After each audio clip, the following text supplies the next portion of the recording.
We're afraid that we're potential converts. There might be a way in which a sort of the totalitarianism that we see in Peterson actually is part of the mainstream left.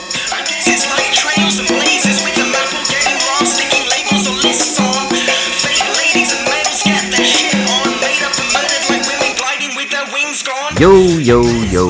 Welcome to Owls at Dawn. We are just two dudes from Southern California who studied philosophy, politics, and religion around the world and decided to start a podcast where we could bullshit with impunity. I am Austin Hayden Smith. And I'm Troy Polidori. And we are going to do our patron-chosen episode this week. We're going to be tackling the Zizek-Peterson debate that was a pretty big, at least social media phenomenon. I don't know. Was it a bigger cultural phenomenon? I guess we'll get into that, Troy. Yeah, I've definitely heard about it a lot, but I don't know if it's permeated the rest of culture, although I wouldn't be disappointed if it did. Yeah. So, and we're really stoked because we have two guests on, Heidi Matthews and David Slavic. Heidi is a former guest of the show. You guys will know her. She's a law professor in Toronto. David is a producer, or former producer at least, of the Michael Brooks Show, as well as pretty prominent online personality, former organizer, educator his whole life, that kind of good pedigree. And they are a power couple, newly married within the last 6 months or something of that sort. And they were actually there live in the audience in Toronto to witness the debate. So they are going to come on and break everything down, distill things, and whatnot. And just a heads up, we're recording the intro and like the shitty minute and the sticky leaves after. But Troy had to come in a little late. So if that's why you won't hear him at the outset. So I don't want to disappoint people and think that we were ignoring Troy. He came in a little bit late. And I wasn't protesting. And he wasn't. Yeah. So cool. So we'll get into that in a little bit. But before we do that, we got to address a few things, programming reasons. First of all, we've noted in the podcast before that if you leave us a 5-star rating on iTunes, soon to be Apple Podcasts, and if you ask a question in that review, then we will try to address it in a minute or two on the podcast. And we have a couple of those to do.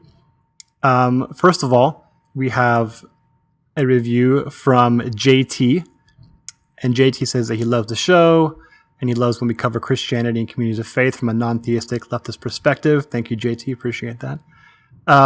He asks, with so much content out there and not enough time to go around, it's tough to hunker down and explore a single theme and writer.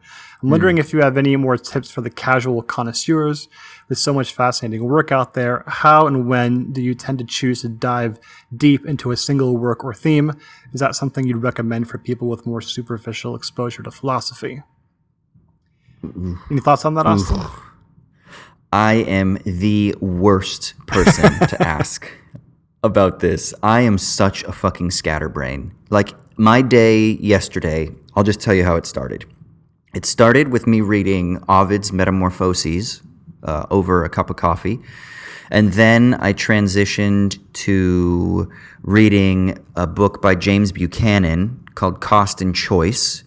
And then I got my new spectacles, so I went and saw a movie, because we've also got the Sydney Film Fest going on, called Monos, which is a parable of like South American travails and then dealing with imperialism and the effect it's had on the local terrain. Then I went to a coffee shop and I was listening to a lecture series and taking notes on a book on the philosophy of economics, or the philosophy of the market. So my day went from like ancient Roman poetry to public choice theory to cinema to fucking philosophy. So I am the worst person to ask.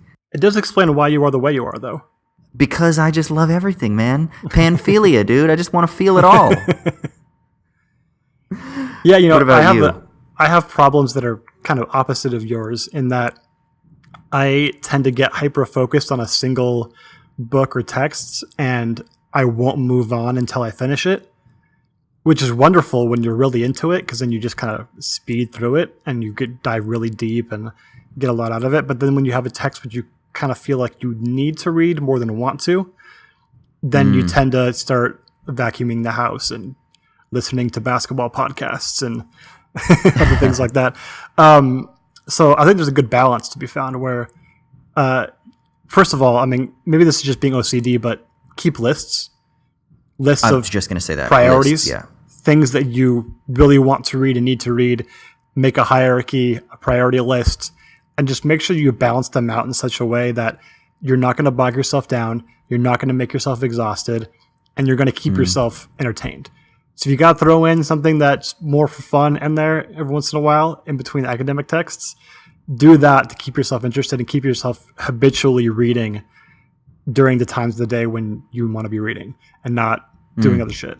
So find that really good balance and keep yourself organized so that you don't end up just kind of flying by the seat of your own inclinations.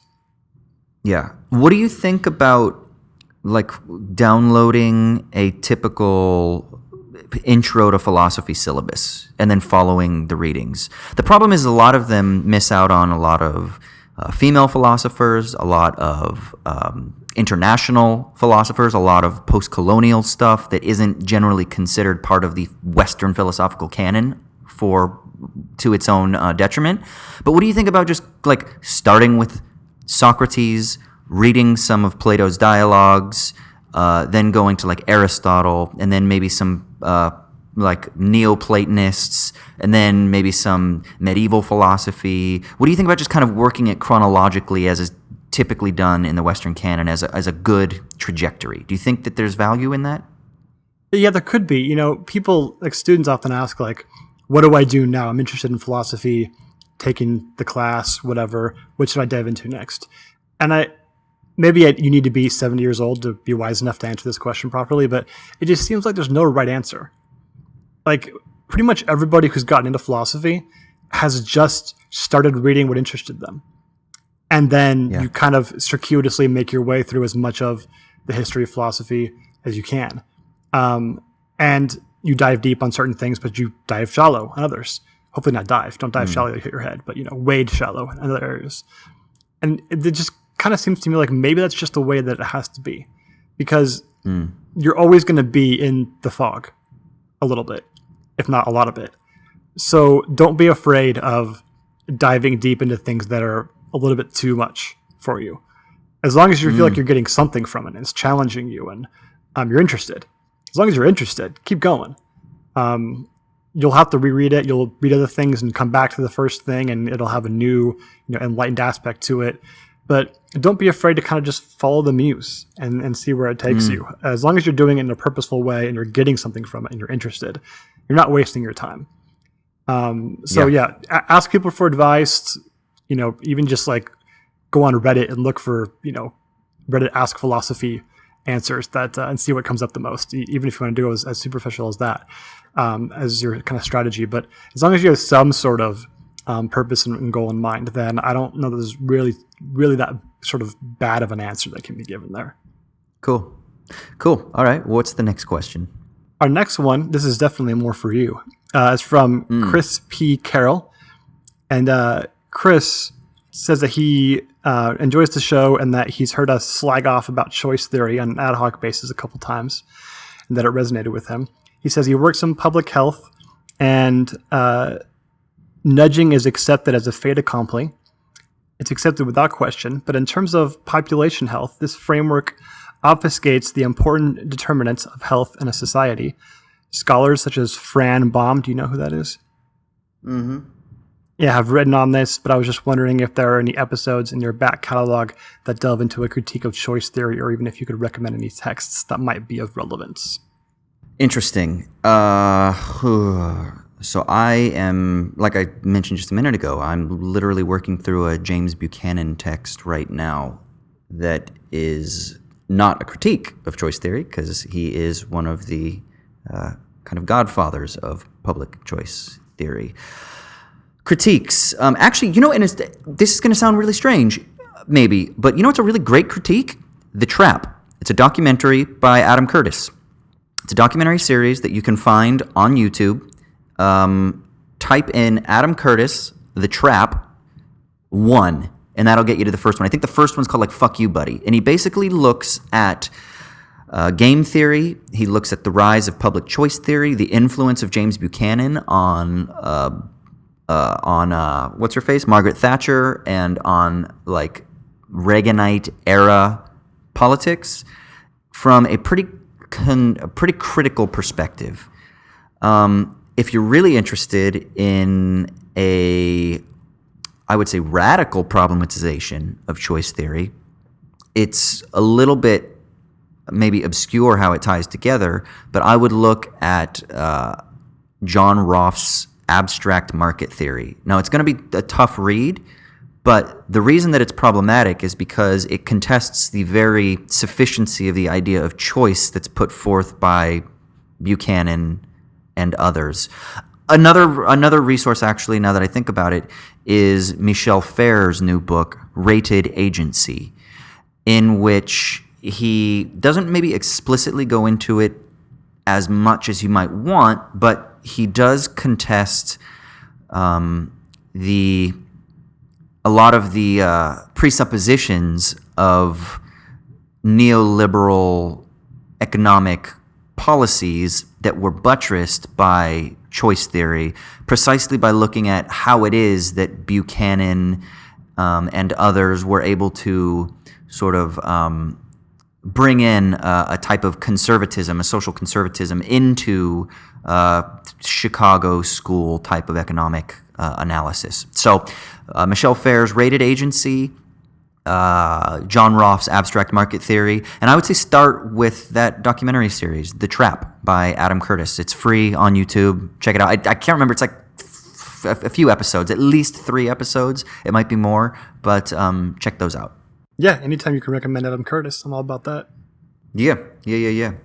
It's really good because he talks about game theory and John Nash in the first episode, and then talks about basically the issue of turning humans into rational hedonic calculators. And he then talks a little bit about like R.D. Laing and some psychoanalysis and how that sort of problematizes this supposed presumption of rationality as we are like utility maximizing agents. So it is an interesting way of kind of like addressing choice theory from within, I would say, a sort of more visual journalistic form. It's fun. Yeah. So check that out. Sweet. All right. So thanks, Chris, and thanks, JT, for those questions. And I just want to add, if you've submitted a review and it's not for some reason being addressed on the show, it's possible it's getting lost in the inner tubes of iTunes. So just email us or tweet us and let us know, and we'll figure that out for you. Sick. Also, just shout out that we do have a Patreon account, so if you find value in what it is that we're producing, and if you want access to the bonus content, bonus audio, and as well as becoming a subscriber to our newsletter, or being able to recommend future episodes like the one that we're going to jump into in a few minutes here, go to patreon.com/owlsatdawn. That's patreon.com/owlsatdawn, and you can find out how to become a patron so you can get access to that shit. Yeah. And now it's time to start the show. First thing is the shitty minute. This is where one of us gets to vent our frustrations about the chaos of the world. Troy, what are you going to vent about this week? So last weekend, I had the distinct privilege of flying on an airplane. And I'm struck by this every time. And I don't think this is unique to me. I think everybody kind of has this feeling at some point where you just marvel at the incredible feat of a giant hunk of metal flying in the air so easily. Like, I think everybody thinks about, what if you had just shown this phenomenon to somebody, even 80 to 100 years ago? They would just be dumbstruck, right? It just seems to, like, the ultimate, like, Kantian sublime of just, oh my God, I just can't fit this into my epistemic system at all, right? It's such an amazing thing. And I don't fly super often, but I've, dozens of times. And it's, it strikes me every single time, both during like liftoff and when you land, at just how amazing this whole thing is. And just kind of staring out the window. I always get a window seat whenever I can, because like just staring out the window and kind of just meditating a little bit on the awesomeness of what's happening. And you have that experience, right? You're like, where's the shitty minute, right? This is like a sticky leaf right here. You see that, and then you also, this time when I flew, I was thinking as we were kind of flying over many tracts of land. It was a clear day.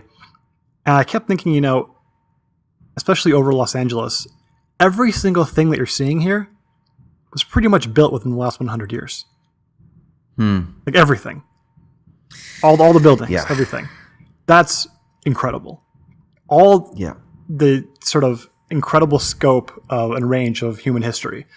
And everything I'm seeing from this incredible bird's eye view was built in the last 100 years. That's just mind-boggling in terms of human achievement. And I'm seeing it from thousands of feet up in the air.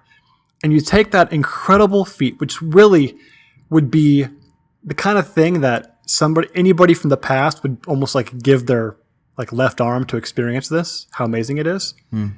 And we human beings make it utterly miserable to do this thing. This incredible thing. We make it suck as hard as possible. By just like packing us like sardines in a can.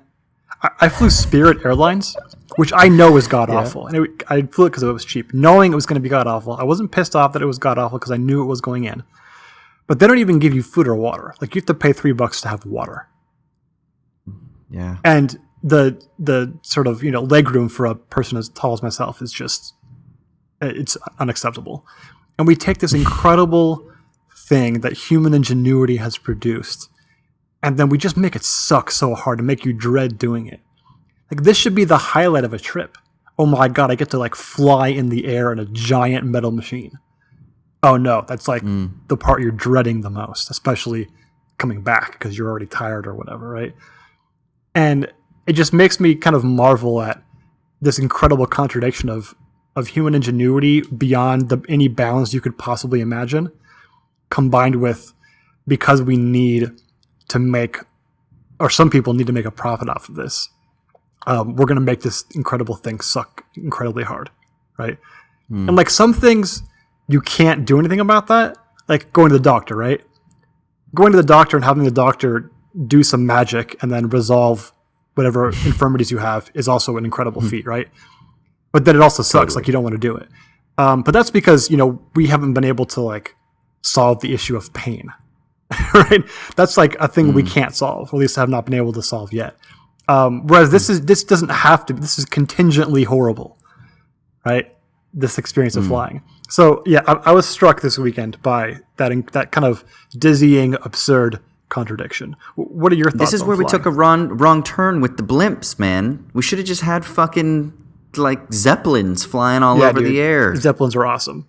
What's up? Those things look bad. I mean, now granted, there's also the luxury that I'm adding into the meaning of it. Like I'm picturing like a cocktail party, like flying over fucking Germany or something like that. Well, that's every movie. But even still, a blimp, yeah. Yeah, exactly. But man, those things look so badass. Do we hate blimps because we associate them with the Nazis because of Indiana Jones? Or the Rocketeer. Yeah, exactly. The fucking Hindenburg too, But yeah, just to add an element of pain to this, Ryanair is and EasyJet are discount airlines in Ireland and the UK, right? Oh yeah.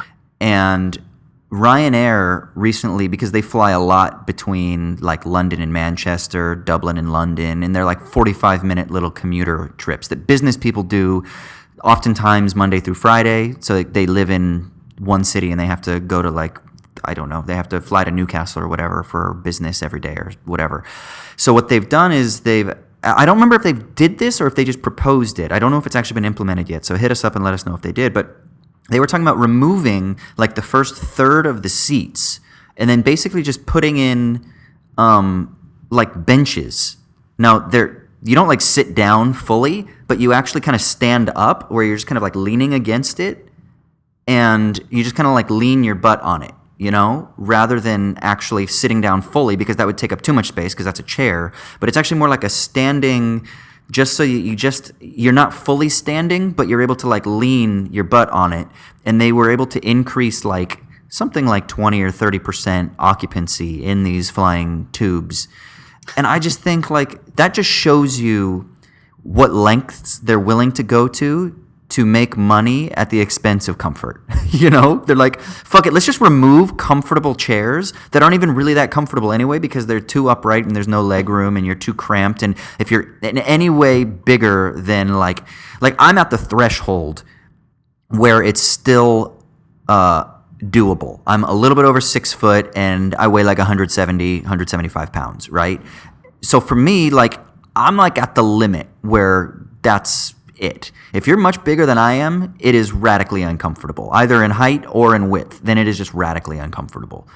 And basically what they've done is rather than try to make it more comfortable, they're like, well, fuck it. We'll just, it's a short trip. So who cares? We'll just cram as many people like fucking sardines as we can, It's fucking crazy. It is absolutely crazy. Yeah, it's the best symbol for, for just the need for profit over pleasure or human comfort or no, whatever, but the pleasure good. that they do offer, they would say in return is that you pay like $40 for a flight or whatever, 40 quid for a flight. So yeah, I guess in the UK that's the case, but even in the US now, it's several $100s for any flight whatsoever.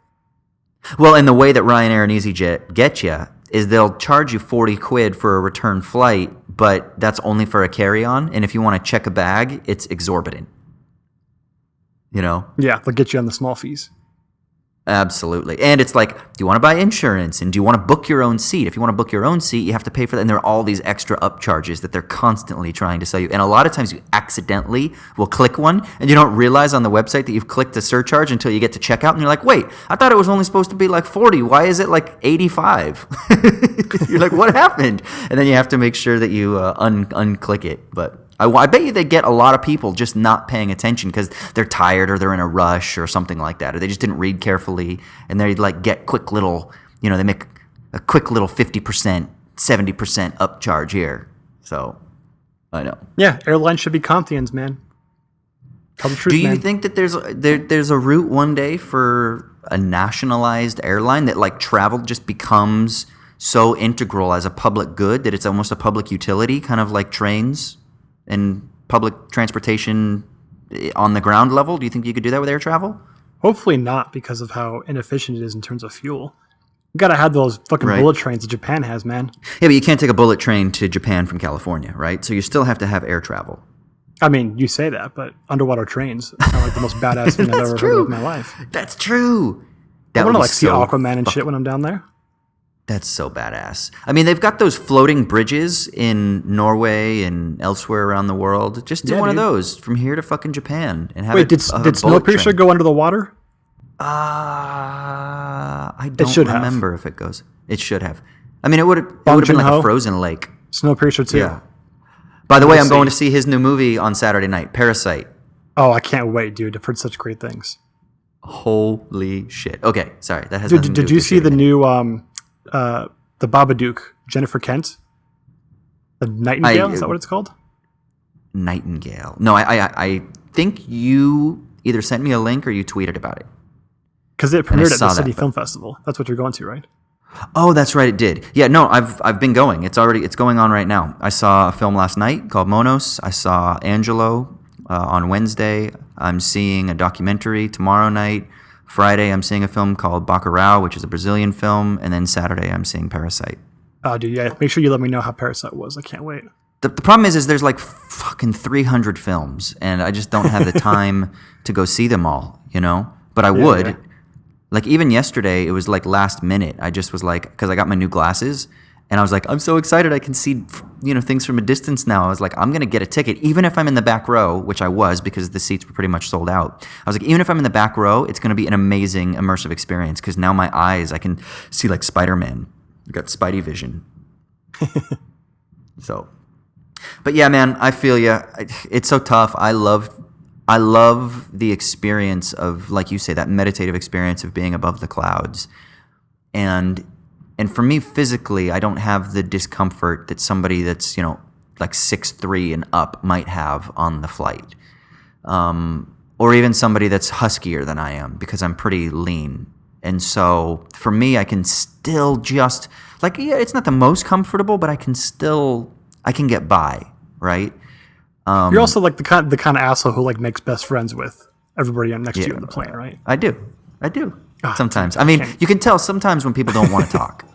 But I have actually made you take the cues. You're not that guy. Yeah. Yeah, totally.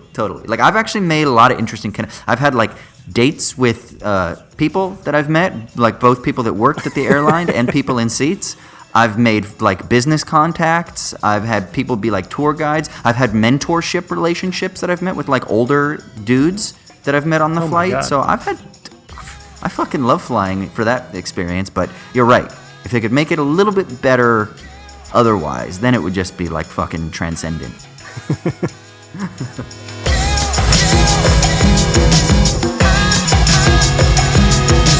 All right, sick. So now we're going to jump into our main segment of the patron-led choice, which is to chat about the Zizek and Peterson debate. And I'm stoked to have on the newest Twitter left power couple, Heidi Matthews and David Slavic, have joined us to chat about this. What's up, guys? Not much. Just getting over the near win last night here in Toronto. Oh, yeah. Well, I mean, a near win is still a loss. So, I mean, you can try I wanted to ask you that. Are you a Warriors fan? Well, they're pretty great. I mean, I like the way they play. Yeah. I love the way they play, especially the way they play without Kevin Durant, because when he's in the game, they kind of rely on isolation ball a little bit more. But I love the motion in the offense. I love the way they shoot threes. I mean, it fits in well with the way that I used to play basketball, because I'm basically a slow white boy that used to just run off screens and catch and shoot. So I'm like a much, much, much less athletic version of Clay. I can't dribble, but I can catch and shoot. So right? Big confession here. I'm a little bit of a slasher. I'm like a 15-foot and then sort of like 3 or 4. So yeah. Okay. But I didn't have the guts for the 3. Okay, yeah, see, that was basically my game, was that. So for me, I look at the Warriors, and I love the way they play. But, I'm a Laker fan. So Western Conference, they're competitors. So I guess, I don't really have any hate, but yeah, I'm not really a Warriors fan. But I'm pulling for the Raptors because, I'd like to see some new blood at the top. Plus, of the, you want the Australia to get their own team. And the fastest way to do that is to get a championship outside of the U.S. Could you imagine, though, trying to come to Australia? It's like a 17-hour time difference between the West Coast. There's like no way. If you were an LA team, it would be the worst trip ever to have to come to Australia to play an away game. I know. So, I figure there's already a couple of Aussies. There's, Andrew Bogut on the Warriors right now. He's a famous Aussie ball player. Ben Simmons, of course. So, I figure they can export their talent to the league, and then they'll be satisfied. Yeah, I know. It's because he played college ball in the States. So, but yeah, he's Aussie. Well, I would like Leonard over Simmons. All right, so let's jump into the chat. I'm stoked more than anything to have you guys on, because you guys, beyond the fact of your credentials and knowledge and all that other stuff that everybody already knows, you guys were there. You guys were in the audience for the Zizek and Peterson debate. And there was some talk beforehand that you guys were going to dress up.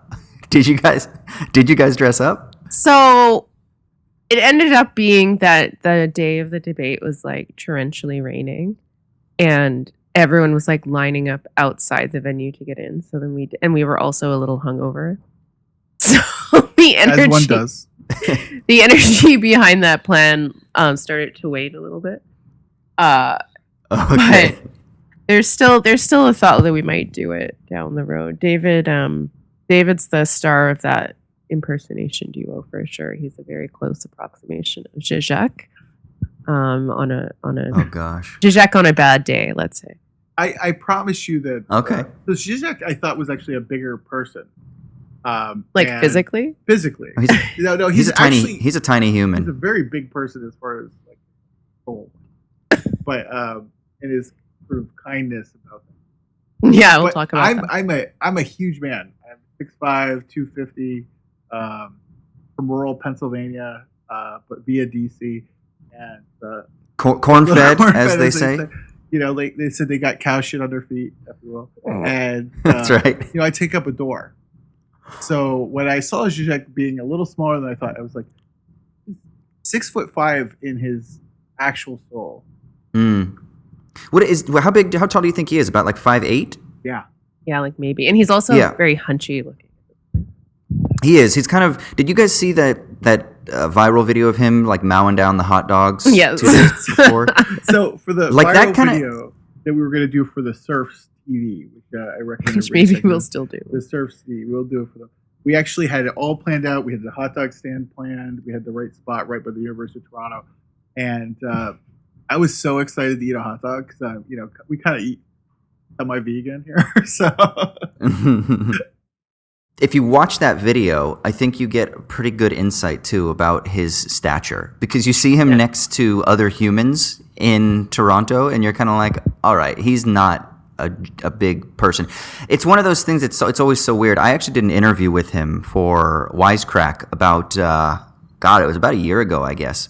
Maybe a little less, but I did an interview with him, and I realized at the time kind of how little he was. Even though it's through the internet, it was because like his wife was in the background and stuff like that. And I was like, oh God, I guess I never really thought about it because I'm so used to reading him through the books and just on like YouTube videos or hearing his voice. And he does seem like a giant. And it's one of those things where it's like when you find out that Tom Cruise is really super short, or when you find out that like these action heroes like Tom Hardy as Bane isn't really like 6'7", but they make him look like that because he's standing on apple crates or whatever. It's kind of something similar. What about Peterson? He seems to be like, is he probably like what, 5'10", 5'11", and No, kind of I svelte? think he's 6'3". No. Is he that tall? I don't. He has rod straight posture. Yeah. He's got this like hip sort of disposition where it's sort of thrust forward in a way that gives him an extra. He's not bending his knees, and it looks like his ankles hurt. Like that's the level of like sort of like daddy posture situation he is on. And Wow. it makes you really think about if you had an overbearing parent. I didn't have a military parent. You know, I mean, like I know that would really be different for us. But like if you had a dad who was in the Marines, like, son, you gotta stand up straight, you're gonna end up gay. This guy did it. Well, it's funny you make the military comparison because I did come from a military family. did. My father wasn't. Yeah, but my father didn't, but grandparents and beyond, right? And even though my father didn't, my father is always one of those guys that he actually got a scholarship to play basketball in, God, I don't remember if it was the Naval Academy or the Air Force Academy. I think it was the Air Force Academy, but he turned it down because he didn't want to serve for 4 years because he just wanted to like party and do drugs and hook up with chicks, right? So that was his choice at the time. And so, but nevertheless, he still has that, especially after then later in his life, he converted to Christianity. He then became a sort of intensified type of military figure, right? Like he always had the discipline, like clean your room, mow the lawn. Like I guess his stepdad even would like make sure that the lawn was measured to the perfect half inch or whatever the fuck the measurement was, right? And so like my dad was always very type A, and he still is very type A. But then post-Christian, then it became like a moral type A. Yeah. And so when I see Peterson, I'm very much at home. Like I get it. I can sympathize with people who are like attracted to him because it's a dad figure that maybe you didn't have, or there's something about that rigid, get your shit together kind of mentality that is appealing in certain ways, I guess, for certain people and people at certain phases of their life or whatever. But for me, it's almost like I see through it. You know what I mean? Like it's like I can understand the structural constitution that is taking place that is that body, that Having human, the Peterson that person Matrix up moment. there. That's exactly it, man. I see the zeros and ones like all on his face. That's exactly it. I see the code, you know? So, okay, well, cool. Well, I guess I mean, first thing Zizek saw I'm the curious- code too. Well, let's get into it. So what? First things first. What was the atmosphere like? Yeah, that's interesting. I mean, I was actually kind of pleasantly surprised. Like, I think it's true that it was. I mean, tell me if I'm wrong, but I think it was kind of overwhelmingly male, but not the kind of. I mean, I think we all anyone who spends too much time on the internet, like, probably has an over idealized idea or sort of concept of like what the prototypical Peterson accolade looks like. And it wouldn't be a very flattering picture, but actually I didn't really find that in the crowd. And so while it was like there were tons of dudes there, they were actually sort of, I wouldn't say it was dominated by Peterson. Well, That's the interesting thing I discovered about it because I'm from a more rural area, but I lived in the city for a long time, and I would go home to my friends in rural Pennsylvania, and I'd see that Peterson book on their table, and I saw people I liked reading that, and so I had a little more sympathy going in. And when I looked around the room, I saw people who were like in pursuit. They were like searching, but Yes. Peterson was like maybe their entry point, but wasn't their end point. Yeah, I think that's right. That's really interesting. I mean, so I did another debate. It never got released for various reasons, but we did a sort of trial debate, and it was for Wisecrack again, and it was more of a conversation, I guess you could say. But it was myself and then a woman who used to identify, I guess, as an SJW, as she calls it, right? And that she found Peterson as sort of a way of helping her navigate away from the quote-unquote regressive left, right? Like But Lindsay through the course Shepherd of that- did, I guess.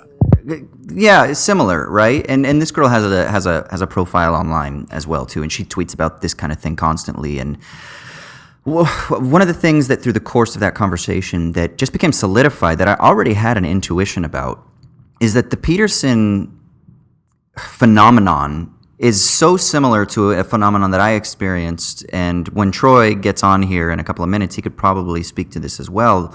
When we were in undergrad at a private evangelical university in the middle of the 2000s, well, I guess like the knots, like the late knots, right?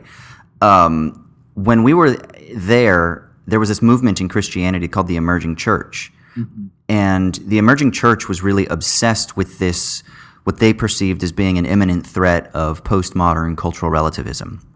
And so their response was, one, to write a slew of books, both from like academic preachery types, like a guy named D.A. Carson, who's the theologian preachery kind of dude. He wrote a book called Becoming Conversant with the Emerging Church. The other side was the full embrace of this kind of postmodern, let's just syncretism. Like if you're an evangelical, you can still do Catholic liturgy and have a labyrinth in your church, but we'll also use U2 music instead of worship music because, Bono's kind of a Christian-y kind of guy, and I still haven't found what I'm looking for, still speaks to the urges of the soul or whatever, right? So you had one side that was totally like postmodern, liberal syncretism, and you had one other side that was like, no, let's hunker down and let's reassert the moral supremacies of, for them, God, the issue from God. Yeah, exactly, right. And then there was a kind of like a range in between those two. Peterson to me seems exactly just like a repetition of that latter experience, which is the let's resist postmodernism.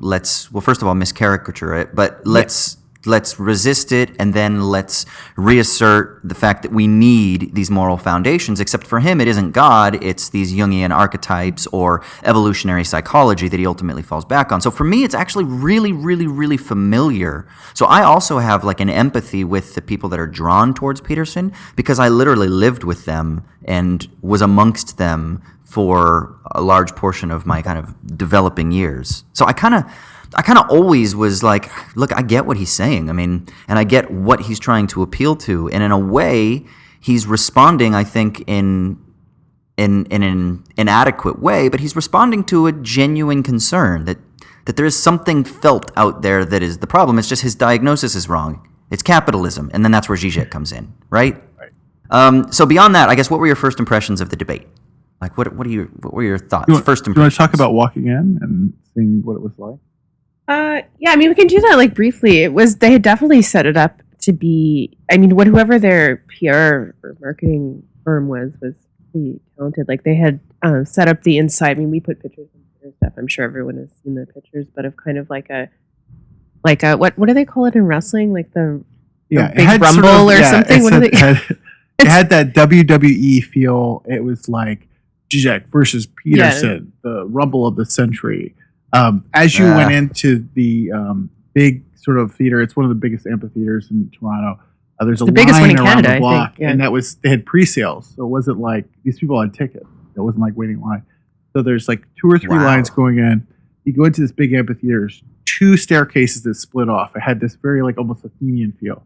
As you go in, you see this big. It's the biggest actually, and I've been to pro sports games. Biggest TV I've ever seen, and it's got Peterson's face on there and Zizek's face on there, and they look like golden gods. and it really had this almost like Greek mythology feel to it. It's like Clash of the Titans. And when you go in, you could say like there was a sorting, almost like in a Harry Potter sense, the sorting hat scene, where people were like, which side do we fall in on? And that's what I felt in there. So the thing that I'll note was like people were suspicious and sort of trying to feel each other out, like which, looking at people going, which one are you, sort of. And like when we went in and sat down, there were, people were kind of looking askance at each other. And during the first, 15 minutes, everyone would be, cheering. Like people, it was pretty raucous actually in terms of the crowd cheering people on. And I got yelled at. Yeah. So we ended up being... So someone yelled at David sort of by accident, I think, because they mistook you as being a Peterson fan, but then realized that you weren't, and then you made up. Yeah. You had this kind of like, it's okay, buddy. We're I all told him friends. I got a little aggro. I was like, never talk to me again. Did you just stand up and then turn around at them and be like, I am a giant little human? It's not even about size. It's the lizard eyes that I have. So that. Yeah, if you can have the gaze, that's right. You just pierce into their soul and scare the shit out of them. Okay, so we hosted an event here in Sydney, and we had like 20, 25 people. And I'll be honest, the experience that you describe in person translated, I think, quite well through social media and then through the actual live feed, because it felt like they at least were trying to simulate a huge rumble. Right. That's it. That's what it felt like. Fractal. I mean, it was a Saturday. Yeah. Well, exactly. And it was a Saturday morning here, 9:00 in the morning, and we had like 20 something people show up to come and hang. Which, I mean, if you know anything about Aussies, they like to let loose a little bit on Friday night. So, it was like a sacrifice that people made so that they could come on a Saturday morning. And I've been involved with reading groups and all kinds of different events, and to get people to come on a fucking Sunday afternoon, Tuesday afternoon or evening is difficult as shit, let alone Saturday morning at 9 a.m, So it was impressive, the pull that the event had, Yeah, no, absolutely. And it was, I mean, they were saying like that evening alone, the online viewers, like the ones who were actually paying, I'd have to double check this, but I think it was like 1.5 million, like even that night alone had watched. Holy shit. Yeah. I mean, if you think of it, that's a paying viewer. I know there was bootleg feeds out there. So if you do like your normal sort of like 20% is bootleg, that's still almost 2 million people who are watching it. And then in person, it's in Canada. Like, God bless Canada, but it's a smaller market, like the U.S. Yeah. And it still was packed in this huge arena, biggest arena in town, and it was just unbelievable. And people had traveled, like friends of ours, had come up. Friends of ours who have a podcast in New York came up to cover it. People had come from all over Canada, U.S. So we had a really interesting time because we kind of walked into it beforehand with some really bright people in sort of the Canadian market. Andre. Yeah. You want me to say his last name because you mispronounced it? Yeah. Our friend Andre Demise covered it for Maclean's. Our friend Clifton Mark covered it for Canada Land, right? So they have some great takes out there as well. Yeah. So probably the two best pieces that we saw actually were of our sort of friends in that regard. So it was pretty cool. And then we met up with some people from the New York scene. Right. So what were Clifton and Andre's takes? Because for people that are listening, there was a really popular take, let's say, on Jacobin. Also, current affairs did a sort of they did a live tweet where they were sort of like the current affairs one. I thought was just silly because Nathan just seems to be like somebody who doesn't either understand or like philosophy. And there was also a Benjamin Studebaker piece, and then I saw the Benjamin Studebaker one a couple days later, which I thought we like Benjamin. He's been on his show. I like some of his work that he's written on his own blog. I have no problem with Benjamin. I have no problem with Nathan either. I think, besides his outfit, I do. I will be a true confession. I do think pieces on current affairs. That's a fact. Just in general, or these ones? All of them. Yeah. Come on, man. This is fucking the age of contemporary capitalism. We got 15 minutes to read an essay. 30, 35 minutes is too much on what I say. No, yeah, I like the fact that current affairs exists as well. Yeah. And I think that it's an important outlet for distilling information, working through things as a commentary, sort of editorial site.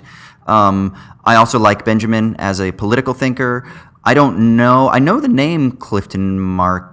Is it Mark or Marks? Mark. He is I think I CBC follow him. writer, and he's got That a name sounds so PhD familiar. from where? He's got the best educational pedigree I've seen outside of my wife, and he's truly exceptional writer. But he writes lifestyle stuff for CBC. Really interesting guy. Oh, okay. He wrote this excellent piece for Aeon on the meritocracy. It was pretty beautiful. But Andre is, of course, a regular contributor at Maclean's, and Okay. I think Bronco Marcetic wrote the piece for Jack.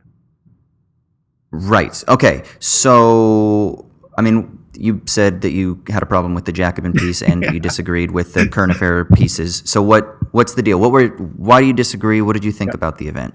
Yeah. So first off, I think that one of the things that we saw was that people's pre-existing sort of biases against people who are a little critical of political correctness and the culture around political correctness sort of imputed their own ideas about it through the debate. So I think that people were giving a fair shake in their eyes, but I think that they really didn't give the actual strength of Zizek's debate the full due. So I mean, I for my own part, I simply don't think Zizek is a lunatic. No, no, I think that like there was a rigidity to the review that was in Jacobin that I was disappointed to see, to be honest, because I think they do some good work there. I think that. What do you think the source of the rigidity is? I think there's some fear about Zizek because he doesn't fall strictly into this sort of like neo-Marxian dialectic. He's about emotion. He's about fucking. He's about thinking. He's about feeling. Those types of things are sort of ignored in the modern left, and I think that in many ways he's more evolved, but also more retrograde in their eyes. Yeah, I mean, I think Interesting. Zizek is both not Marxian enough for these people and also not sufficiently willing to toe the line, as he himself called it at the end of the debate, just political correctness. And I don't think that made him or sort of put him in agreement with Peterson in the way that some people thought. So some of the mainstream media reacted to the debate by saying, look, we wanted a debate. We wanted this big rumble. We wanted this big, someone to come out as the clear winner. And the mainstream media said, oh, well, actually, they just agreed on far more than they disagreed on, and nobody won. And I actually think that that's not the case at all, and really undersells what the sort of project that Zizek was trying to pull off. And to get back to the sort of being there aspect, I watched some clips afterwards just to get a sense of like, what did we just watch? And the next day we did some recap because we thought this is an important time. I think this is actually more important than people think it is. In the real time, in the people who are there, you could feel, and I'm a little bit of a hippie when it comes to this, but you could feel the sort of the emotions of people moving from one area to another. I felt them open up to new ideas, and you could feel in just the warmth of the applause and the removal from sort of the polite affirmation that people were actually moving towards a more broad idea about what their sort of ethos was. And I think that cannot be understated. I mean, that can be overstated. It's severely understated. It can't be overstated. Right. But real quick, I think Troy joined. Troy, are you there? Oh, great. I am here. Sorry, everybody. Hey, dude. Cool. So Troy is on the call with us. So we're just kind of first impressions and jumping in. So feel free to ask any questions or anything like that when you feel the spirit move. Since we're talking about hippie shit right now, right? Okay. So do you think? Because here's one of the things. So I don't want to talk too much shit, but a very prominent scholar that I was doing some work with was commissioned to do an interview on a new book by Jacobin, And after the interview, they sent him an email a couple months later after kind of him not hearing anything from them. And they said, thank you so much for taking the time, but we've decided that we're not going to publish this because we don't believe that this is the direction that the American left is going at the moment. And when I heard that, I got really annoyed because that's a thing, the American left. Yeah, that's a whole. Right. I mean, we'd love to come on again and just talk about that. I mean, I think I get what they're saying because he wasn't advocating for like building class power trade union kind of shit. It was a sort of a very different post-Foucauldian, post-Deleuzian kind of take on things. And so I understand where they might come from, but I got annoyed because it felt like they had a very narrow view on what they think leftist activism is or what left politics is. And so I wonder if this rigidity that you notice in the article that you kind of talk about as, they're not as interested in, Zizek talks about these sort of more emotive things. And I wonder if there's sort of like an austere kind of materialism that characterizes the resistance to Zizek beyond just the ideological stuff, which is more about like he's not Marxist enough, or he's too Hegelian or too Lacanian or whatever. But I think that all fits into this problematic that they see as sort of circling around Zizek, and so immediately there's like a resistance because he isn't within a sort of more classical political economy or critique of political economy way of viewing politics and economic analysis. Do you think that's about right? So yeah, I come from an organizing background, so I get the nuts and bolts action. I understand how that works, and I understand why people may feel certain ways about that.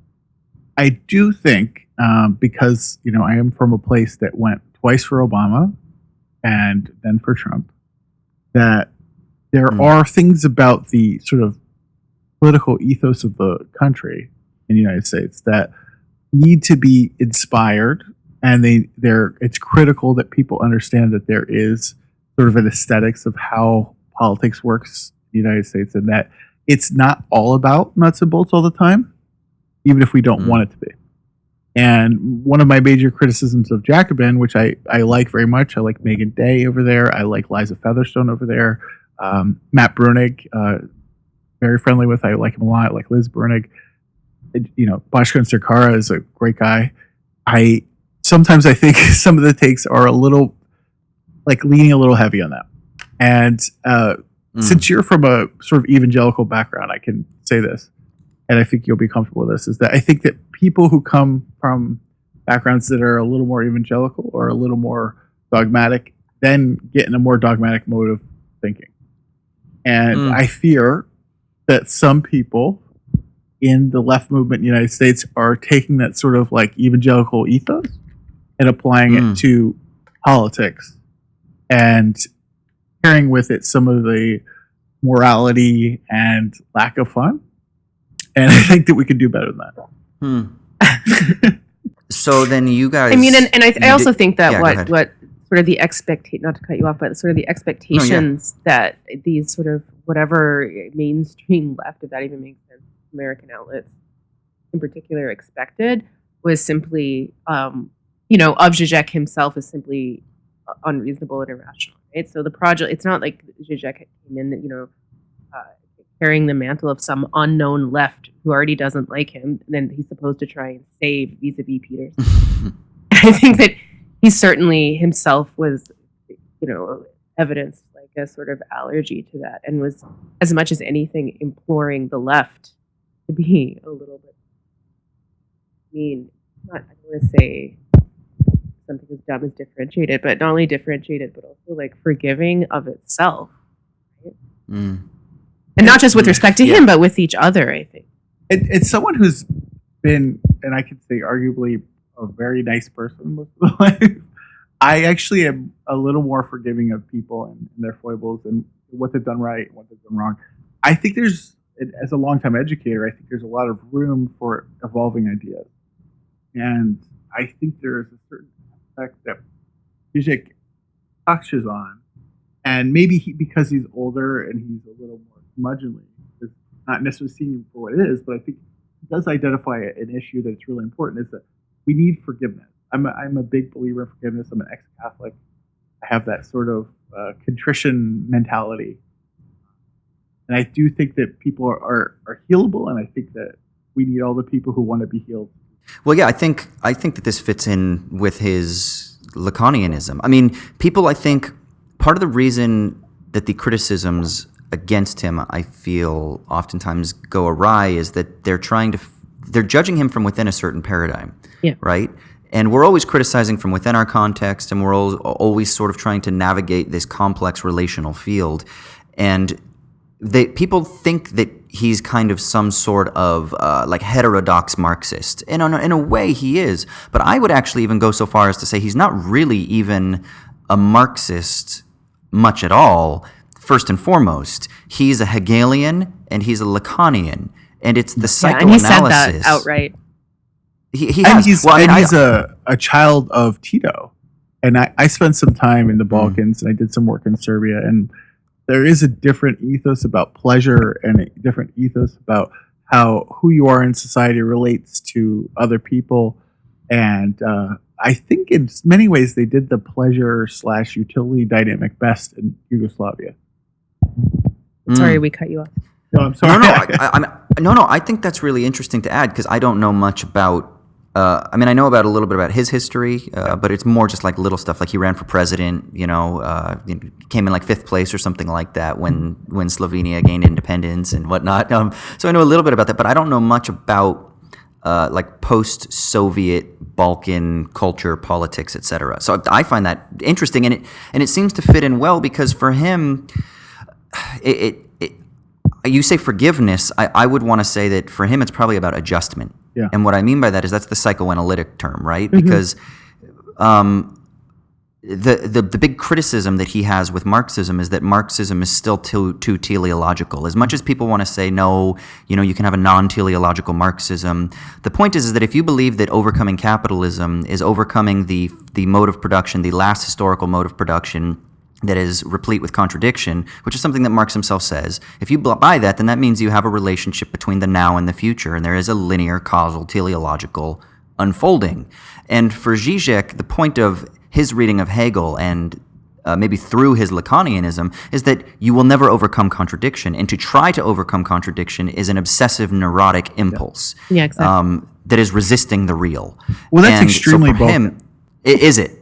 Yes, absolutely. Is it kind of like hey, history is just shit, so we just have to make the best of it? No, I think there's like this understanding that like your dire enemy is your ally in the next war, and that the idea is that we have more in common than we have in difference. And like, you can take the Milosevic area and say it's very sad, but there was 60 years of relative prosperity for a region that's been in desperation for thousands of years, and you have to think that there's something there. And I hope in the future that there is some sort of lasting trade and peace and cooperation in that region. Because I believe it's part of the soul of the Balkans. Which I know Heidi's laughing at me because she's a genocide scholar. So, Troy, did you want to jump in at all? Yeah, you guys are talking about that Jacobin article with the fool and the madman, right? Yes, absolutely. Yeah, just to kind of riff on what you said, Austin, I think that's exactly right. That, the article seems to accuse Zizek of the liberal pessimism that has always been kind of at least a minor theme in Zizek's work, and saying it's basically kind of as a disease overtaken and metastasized into his entire program. And that seemed entirely to miss the point of what Zizek was getting at and critiquing the notion of happiness. That seemed to be the assumption of the entire debate, right? It's couched as happiness, capitalism, or Marxism. It was Marxism, right? Not socialism? Yeah, Marxism. Yeah, that's right. Yeah, as being the state where contradiction is overcome finally, right? Or at least for a long period of time. And Zizek was kind of just trying to problematize that notion that we could achieve happiness either through, Marxism, capitalism, or anything else. As a goal, and that's that obsessive project that you're talking about, Austin. And to call that liberal pessimism just seems to miss the entire point of the internal critique that he's making. As if the point is to say, we're just going to be miserable, so fuck it all. Like, then why would you engage in debate if that's the point? Well, Did you listen? Did you listen to the Y Theory episode on Signifier of the Left, or McGowan's interview with Zizek? By the way, Troy. Yeah, I did. It was great. So, so for Heidi and David and for audiences out there, like one of my favorite podcasts is run by one of my favorite academics named Todd McGowan, who's a psychoanalyst. He's a film critic. He's a cultural critic. He's written one of my favorite books on capitalism ever. It's called Capitalism and Desire. He has a new book on Hegel that's out. He has a book on comedy. Anyway, he's fantastic, and he runs this podcast with a colleague named Ryan. I can't remember his last name. But they actually interviewed Zizek before the debate. And Todd actually asks him, he says straight up, like, why do you even call yourself a Marxist? Right? He's like, I kind of don't get it. Like, it doesn't really make much sense because you totally reject the idea that communism is actually an overcoming of these contradictions. And you seem to come from a very different perspective. And why do you still use Marxism as this signifier to identify? And they don't really come to a conclusion, but Todd and Ryan kind of spitball afterwards about why they think that he's still wedded to it. And it was kind of an interesting discussion, didn't you think, Troy? Yeah, I mean, I think the kind of obvious, maybe it's too obvious of an answer, is just that Zizek is like a spiritual Marxist. Like he's a Protestant Marxist in a sense, and that maybe the historical ties more, or the ties more about historical continuity than it is about any like essential ideology that's shared. I mean, is that just too surface level? No, I mean, I almost wonder, too, to kind of use his own language against him, I wonder if it's kind of his obsessive neurosis, in a way, or some sort of symptom that he has because of his history coming out of, Slovenia, and because of him having gone through Marxism. So there's kind of like this dialectical sublation where it's retained, and it's almost like if Zizek were alive 50 years from now, like if he were a post-Zizekian Zizek, like if he started his life now, he wouldn't even have gone through Marxism in a way, right? Like I don't know if that makes sense, but it's almost like he uses it as a tool or a resource, but that it's merely just like he uses Christianity as a tool or a resource. He's a Christian atheist, and he's a sort of like Lacanian, non-Marxist Marxist.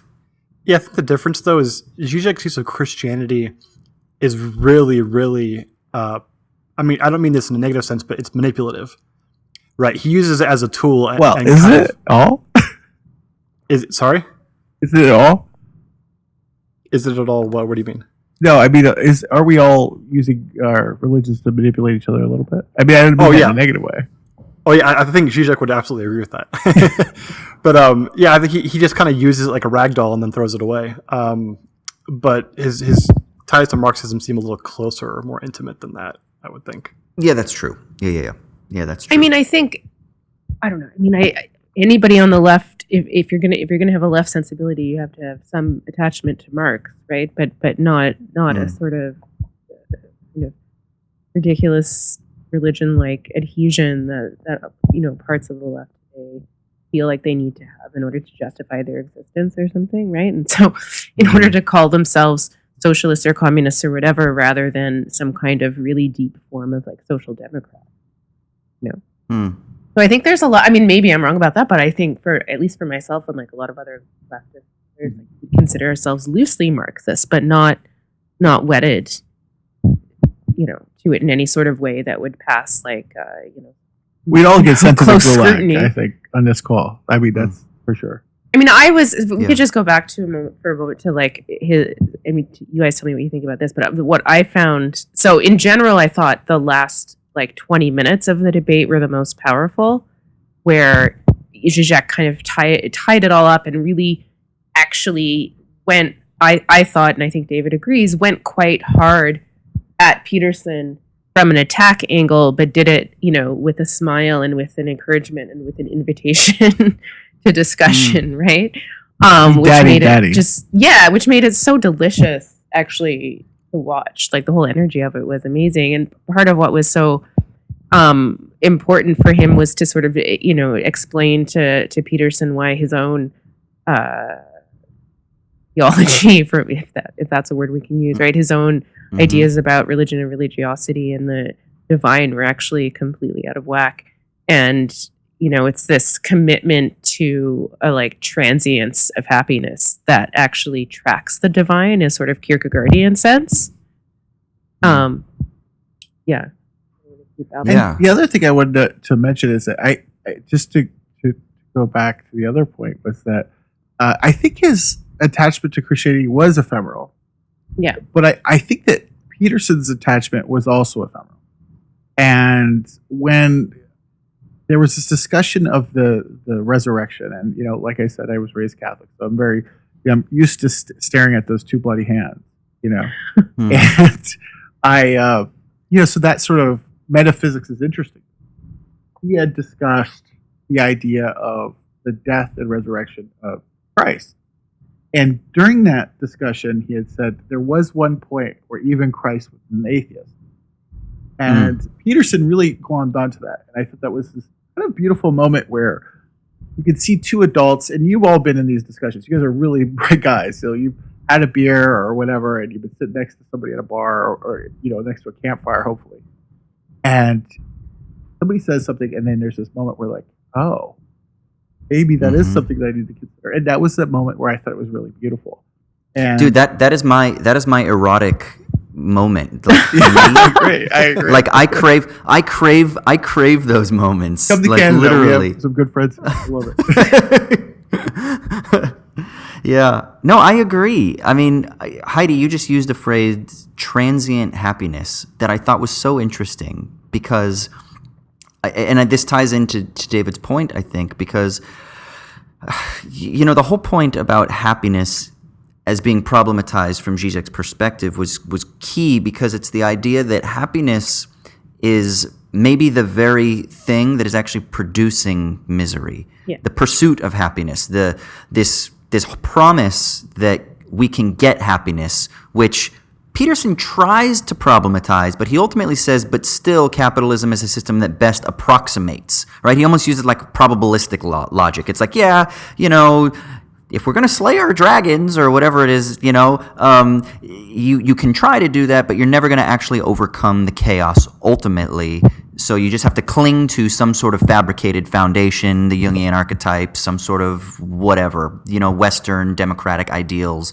But Zizek is problematizing all of that, saying, no, you're clinging to something to try to cover over the true anxiety, which is that we live in an economic system. We live in a world that produces transient happiness. And in that transience, it actually induces anxiety. And so your very prescription is actually just inducing further anxiety by repressing the realities of that uncertainty underneath.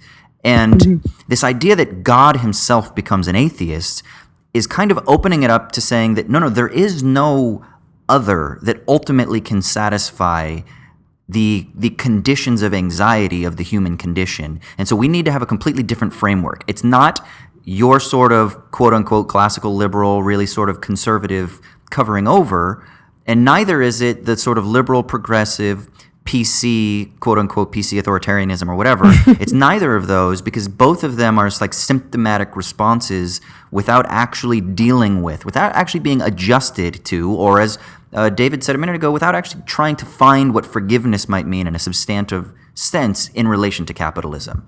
And that was what I thought was really powerful because I even texted with Heidi after the debate, and I'm totally such a fucking optimist, but I said, I almost even saw maybe, if he weren't such a fucking charlatan and a grifter, that Peterson himself might even be like it might actually inscribe onto his psyche and it might change him a little bit, Like I can imagine once he's made his millions and he's sold his show, that at the end of his life, he's kind of like, you know what? There was something to that, and he might actually become a Zizekian. Yeah, he might. I thought it was beautiful to watch. I mean, honestly, like, and I think Heidi is always more skeptical, which I like about her. That's why I married her. But the fact is, when I saw that happen, and she even said when you texted, I was like, I agree. I saw that there was something kind of beautiful there, and I really believe in sort of like the apotheosis of man, you know, and I really ditto, brother. and Guys so are I beautiful. was like, you know, maybe we watched it. Oh gosh. Did you You guys know, see like that? divinity is fleeting too, just like happiness is. And I think that, you know, everybody has that scare in their car where they said, you know what, I'm going to be nicer to my mom, and you know, I'm going to call my girlfriend more often or whatever.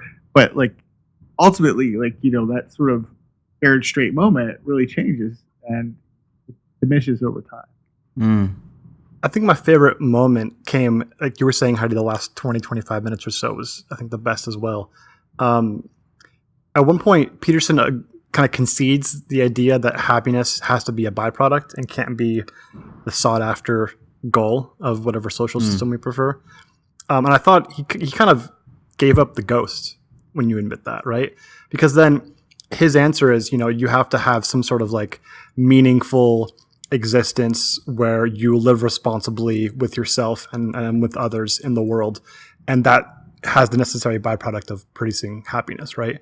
And then Zizek, in a rare moment of actually being perspicacious and simple, says, I mean, aren't there obvious times when you realize society or the world puts you in such a state that you can't act responsibly, that there is no answer, that you're put in a double bind?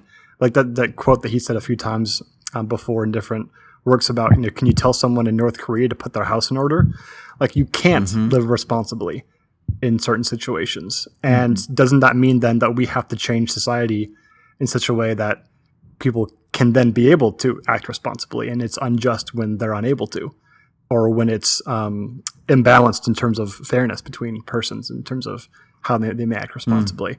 And I thought, you know, that like rare moment of being very clear, kind of, what do you say to that if you're of Peterson's ilk? I think you either have to just sort of embrace the naivete of, no, actually every other possible system we can think of will not be better than capitalism, which he does say, right?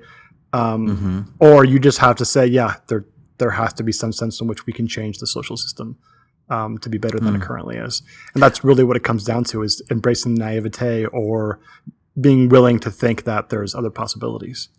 Even if you embrace the naivete, I still think that there's potential for growth, right? Like, even if you walk away from that saying, well, we just need to refine capitalism, or we need to make it more pure, or, you know, something like that, I still wonder if exactly what you're saying, Troy, if that still doesn't if it doesn't expose the chink in the armor, right? Absolutely. Like, if it just a little bit. And I know that you know, for as much as David, you called yourself a hippie, and Troy can attest to this, but I have, like, even though I'm not actually a pastor, I have this weird pastor's optimism that I always believe that people can learn, they can grow, they can be struck, they can be hit, right?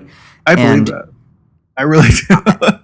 I mean, I've experienced it personally. Yeah. I've seen it in religious communities, people being converted into and out of religion, both in instantaneous shocks and in, you know, just I used this phrase a few times on the podcast that I stole from an apologist, a Christian apologist back in the day. But, you know, you just get a stone in your shoe and you can't ignore it, right? Like, that's what I often say. I'm not trying to, like, create the event when I'm discussing with somebody. I just want to put a stone in their shoe so that they can't ignore it, so that when they're walking, they have to fucking stop and say, fuck, what is that thing? And then they have to deal with it. And you know what I always like to say? It's actually this is actually maybe a little bit different sort of ideology, but like I always say, I want people to see a rose in their path, and I want that rose to stick with them. Yeah, I mean, that's a positive way of putting it than the stone, but I like that. I like that. Yeah. I'm annoyingly positive, which is funny because I'm a very snarky Twitter presence, but like you are very snarky on Twitter. In reality, I'm like, hey, what's going on? I'm great. You've got a joy about you, yeah. So what do you think the outcome is? Heidi, you mentioned that you thought that this was actually like a pretty landmark cultural event. What do you mean by that? Yeah, I guess I probably said that to you right afterward, and I think it's pretty much true. And David and I have kind of kept talking about it in the few weeks since the actual event. I mean, Landmark in the sense that, one, despite the fact that everybody wants to, say they're not talking about the so-called IDW or Peterson or whatever, they continue to do so. And that's not just rooted in the kind of real, popularity of somebody like Peterson, which is actually real, but is also in the sort of consternation or like confusion or challenge that he engenders in, for lack of a better word, right? Like the left. I think the left is really maybe even more, this is a strong statement, but maybe even more so than Peterson fans, like, is actually really taken with this phenomenon. Yeah. And there's kind of, I don't know what a perversion or something, some kind of perverse obsession that, like maybe we need to work through, like what's the contradiction inherent to that obsessiveness that we need to work through, A. And then B, I think, as we've already tried to say, like, I do think Zizek's challenge was much stronger than most people in the sort of mainstream media reports have been willing to admit. And I think anybody who, not anyone, but most of the people watching the debate sort of got that sense or that energy. Let me ask you this, Heidi. Do you think, so I had a friend, an Indian friend here in Sydney, who he's pretty intentionally trolly just in his entire outlook on things. He's a provocateur, right? But he basically told me that he frequents, like, he listens to like neo-Nazi podcasts and he engages with neo-Nazis quite a bit. And he's like, I have no problem engaging with them. He says, because when I go and I speak with them, he's like, I'm not a potential convert. I will always be marked by my brownness. Now forget like the kind of fascist rise of Modi and whatnot in India. But he's like, but still, when a neo-Nazi, when like a skinhead, like a white skinhead looks at me, I'm not a potential convert. He said, but you, Austin, with your shaved head and your German background, you're a potential convert. And so what I wonder, Heidi, do you think the thing that we need to work through in our obsession and maybe our fear with the IDW crowd is that we're afraid that we're potential converts. And so we have to fight as hard and as fast as we can to push them away so that we can make sure that we purify ourselves from them. That's because so we're great. afraid that we could slip into becoming them.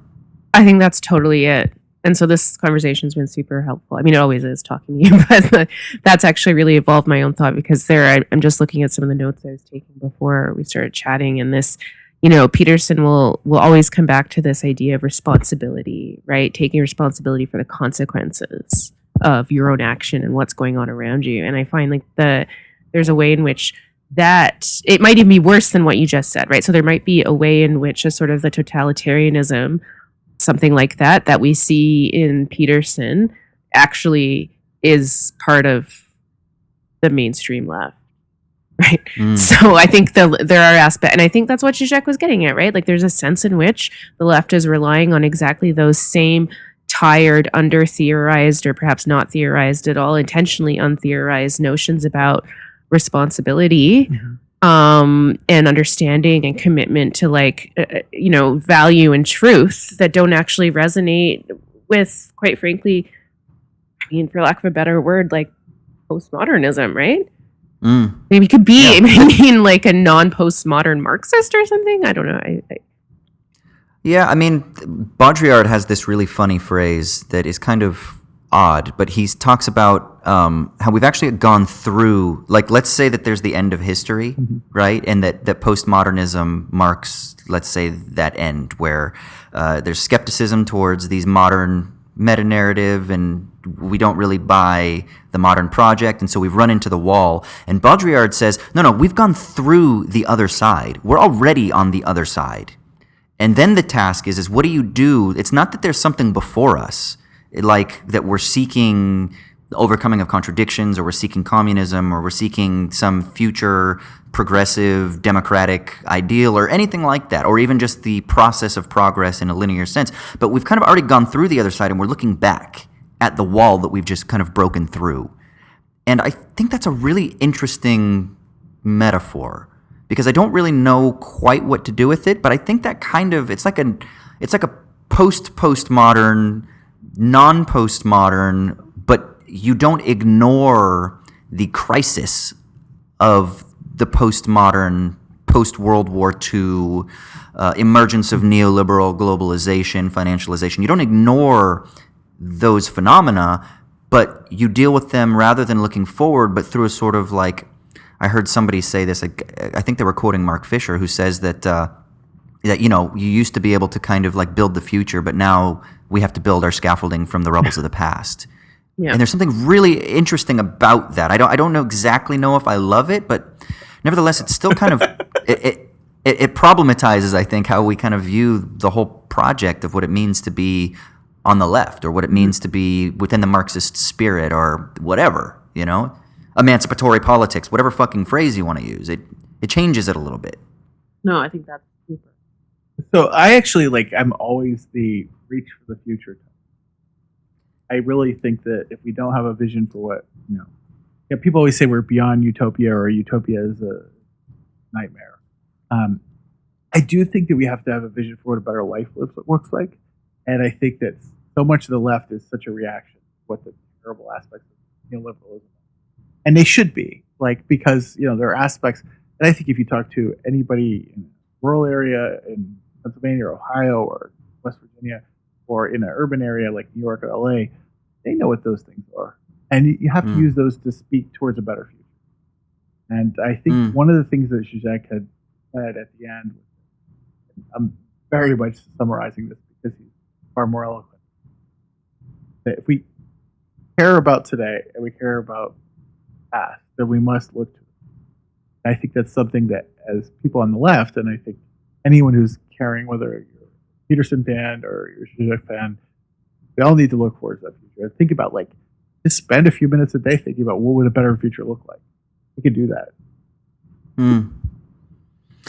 Yeah. I mean, I know, Heidi, you got to run because you've got another chat here in a few minutes. So we'll let you take off. But Troy, did you have any final thoughts or anything before we let them go? No, just thank you guys so much for coming on. I'm sorry I missed the beginning of it, but I'm sure it was just as fruitful as the latter half.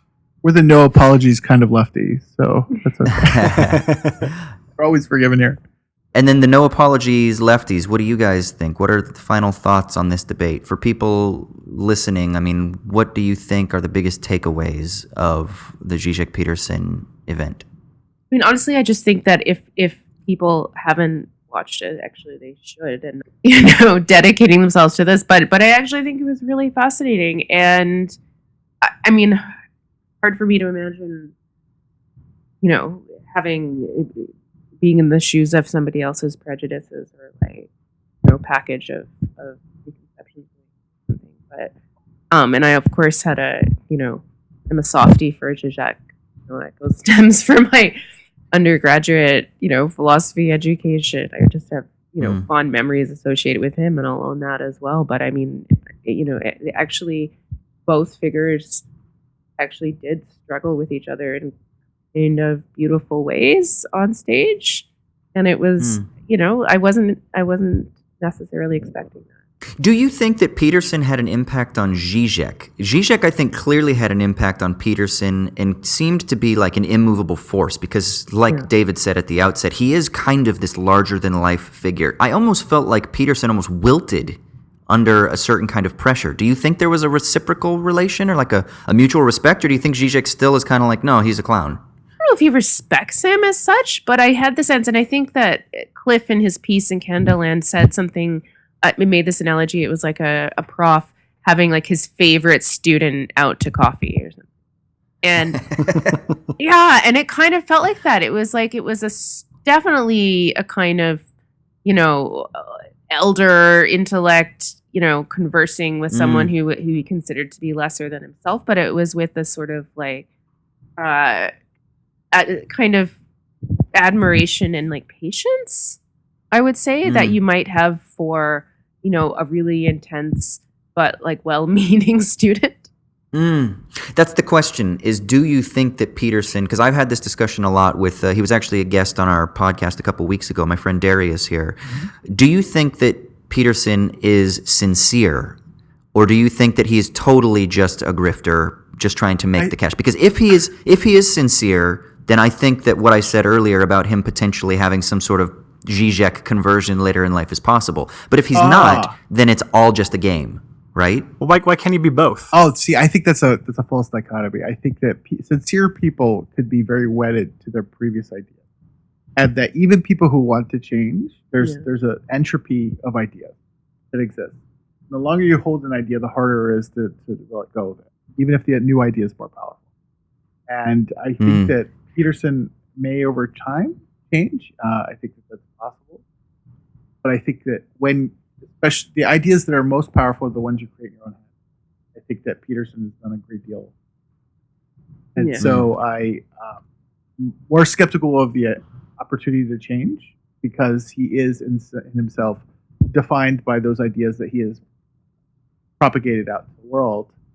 Those reciprocate back on him through those feedback mechanisms, YouTube live videos and speeches and applause. And it's very easy to, when you eat your own dog food, to believe your own hype.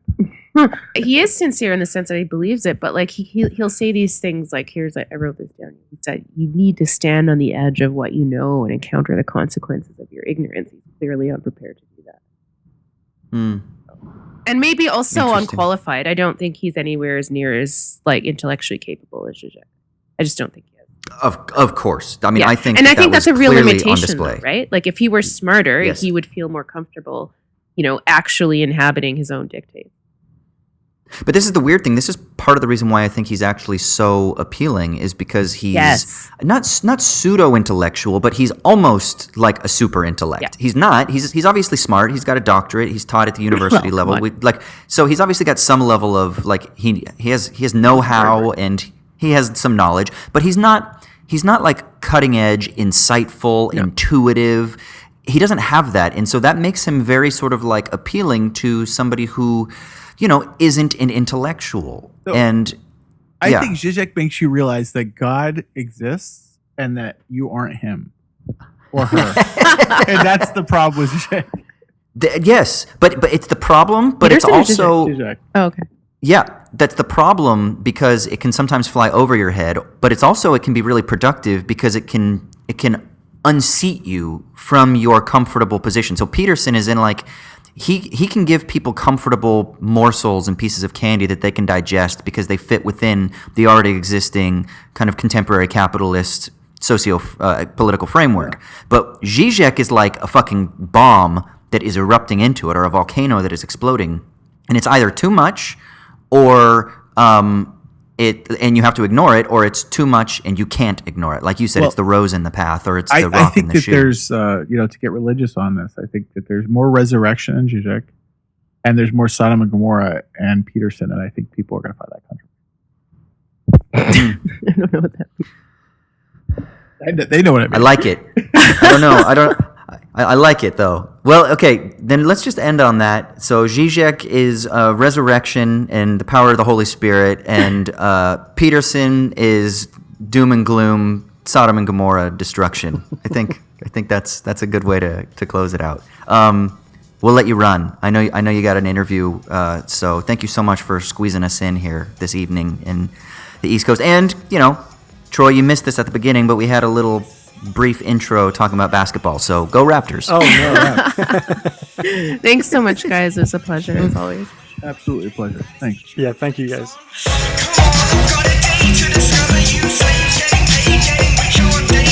All right, so next we're moving into the Sticky Leaves segment of the podcast. And this is where one of us talks about whatever it is that's giving us meaning in a potentially meaningless and contradiction-fueled universe.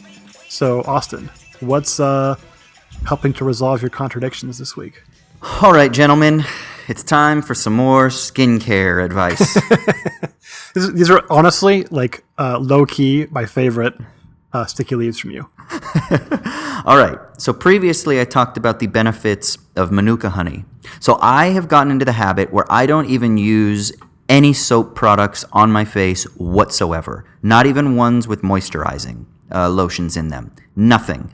I use water on a daily basis, and 2 to 4 times a week, depending on if I remember and depending on like how my skin is doing, I use Manuka honey. So sometimes I'll do a Manuka honey mask where you go and I just, do a nice rinse of water on my face, get it nice and dry, just pat, don't ever rub on your face with the towel, just do a nice pat. And then I'll go and I'll put Manuka honey on my face for, 20, 25 minutes, and then you go and you rinse it off.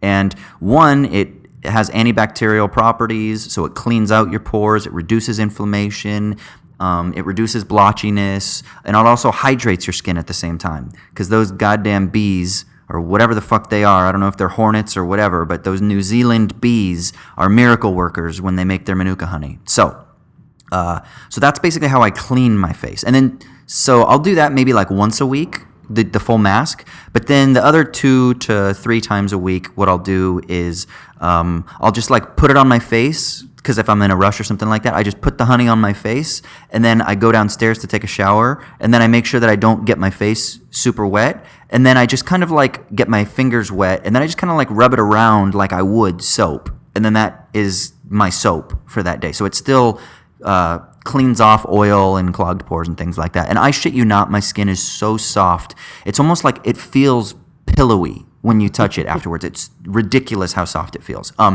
Okay, but then here's what I'm going to add now.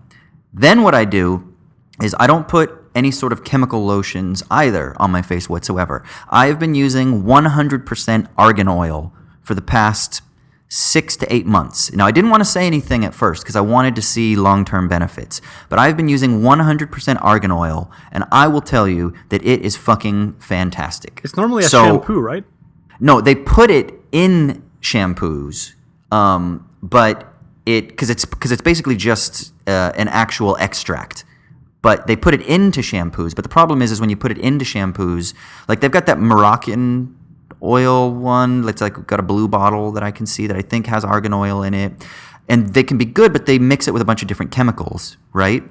And I mean, I'm sure that still has benefits, but just for your face, if you just put one little pump of argan oil so that it's nice and thin and you spread it over your face, first of all, it's 100% non-comedogenic, which means it won't clog pores. So if you've got sensitive skin, dry skin, if you're prone to breakouts, it will not clog your pores. So it's a 0 on the comedogenic scale. It goes from 0 to 5. Argan oil is a 0. And also it's a dry oil, which means it won't leave your skin feeling slick, right? Now, I've talked about this before as well. Here's the new element that I'm going to add into this. I've recently been doing about once a month, maybe sometimes twice a month, a microderm roller on my face. Do you know what this is, Troy? I know what microderm is. I don't know how it's a roller. It's basically a little roller with tiny little needles all over it, right?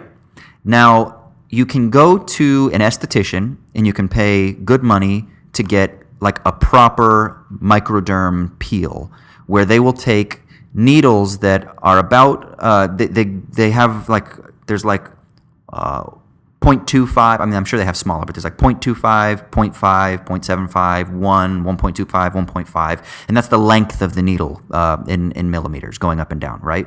When you go get a professional microderm experience, you will get a pretty lengthy needle, and it will make your face bleed, and it hurts, and it's a pain in the ass, but what it does is it stimulates collagen production on your face. So it reduces wrinkles, it keeps things nice and smooth, and it just kind of like plumps your skin and makes it a little bit healthier because collagen is what kind of keeps things nice and tight, which is something that as you get older, your collagen production declines, right? Now, if you want to go to a professional esthetician and get that shit done, that's great. But what I've been doing, again, I'd say over the past 6 months, is just once a month at least, and at most twice a month, I've been doing a 0.5 at home microderm thing. And so what I'll do is I go take my shower, I just rinse my face with the water again, and then, you can do your honey thing. That's probably the best way to do it. Rinse your face, do the honey mask, go downstairs just so you get the full benefits of all of the good stuff going on in your face. Rinse it all off, then go upstairs, and then I take the microderm roller and you rub it on your face. Go to YouTube and type in how to do it. But basically, you divide your face into quadrants and you go up and down. Don't drag it across your skin because it's needles, but go up and down like a lawnmower in a pattern and do that all around your face, and then go horizontal, and then you can even go diagonal as well. And you're basically, just like you would with a lawn when you're fertilizing it, how you go out there and you punch the holes into the ground so that the fertilizer sinks into the earth, you're doing that with your face. So you're creating little holes to stimulate collagen production, but two, you're also opening up all of these little spaces. You're creating little abrasions all over your face. Not abrasions, holes all over your face. It shouldn't be abrasions because you're not scraping it. But you're creating little holes all over your face. And then when you put your argan oil or like your green tea oil or whatever it is that is your specialty, but I use my argan oil, then you put that on your face and then it soaks in even deeper. And it's been great, man. One, it's easy peasy. Like, I don't spend a lot of time on my face.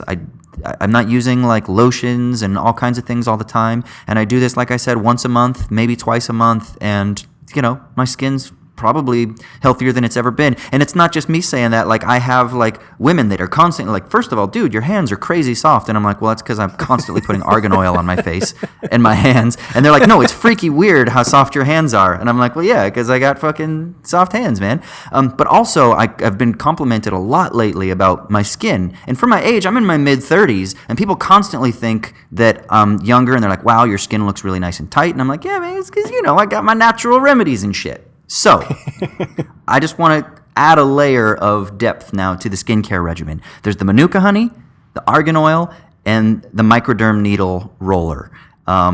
If you go higher than a 0.5, it's possible that you can, one, cause damage to your skin, but two, you will make your skin bleed.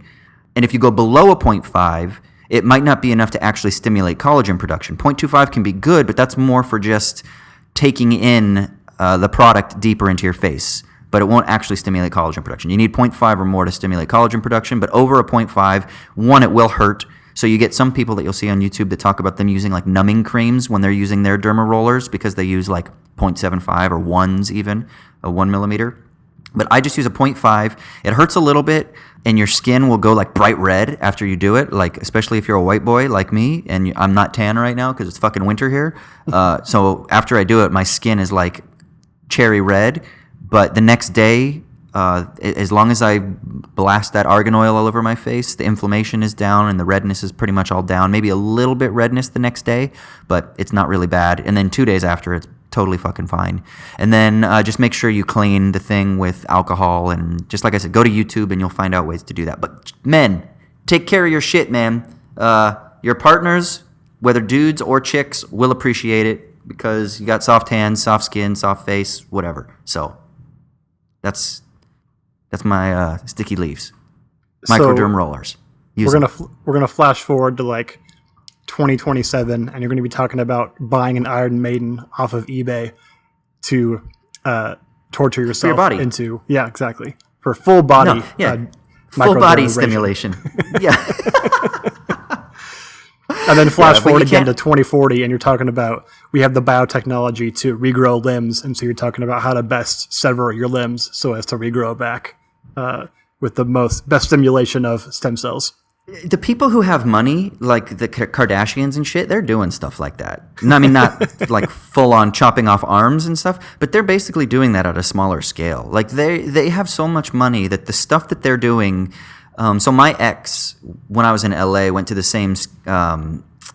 I guess it's not a skin doctor. He's God, what the fuck is he? I forget the name. He's a non-invasive surgeon, but he doesn't do like plastic surgery, but he will do fillers and things like that. But he's the Kardashian doctor. His name's Dr. Orion, Ourian. He's been on like Dr. Oz and Oprah and shit like that. He's super famous. But the technology that they have, especially with this cutting edge stuff that's non-invasive, it's like something out of a fucking science fiction film, Because it is basically, it's like you're creating humans, but in a way that isn't pure cyborg stuff. Like you're like adding stuff that is, I don't know, like silicone-based onto the body. You're still using carbon-based processes, but and sometimes it's not. Like he does, like I say, inject fillers and stuff like that. Sometimes but a lot of it is just shit. Yeah, that's just alien shit. But a lot of it is just how to naturally stimulate the processes of your body, but in an enhanced way, you know? And so it's crazy, man. I don't know. Yeah. But easy peasy. I don't have a lot of time for that shit. And I don't like to take a lot of time. So I know a lot of dudes, they're like, fuck it, I don't have time. And that's girl shit. No, man, take care of your skin.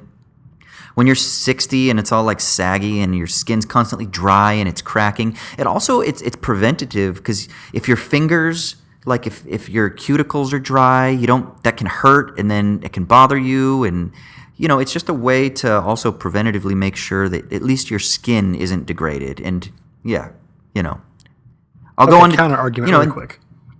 Okay, all right. Saggy skin is a necessary condition for being a good philosopher when you're old. Well, from the neck down, I'll have saggy skin, and then my face I'll be like George Hamilton. I'll have a super tan, youthful face, and then my body, when my shirt's off, will just be like, normal. And natural.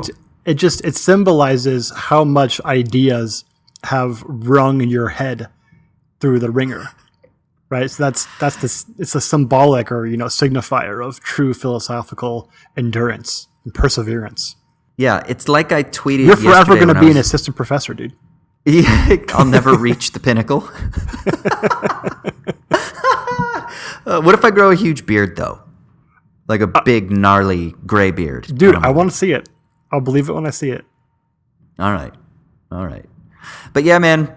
And I know some people, they do the skincare stuff, like the microderm roller on their neck, which is good, too, to keep the neck kind of youthful, because the skin on your neck and your upper chest is very similar to the skin on your face. So you need to make sure that you're careful with that sensitive area as well. But like the people with all the money, like I said, like the Kardashians and the models, and just people who are, or the people that just say that use all their money on this stuff because they're really concerned about like physical aesthetic upkeep.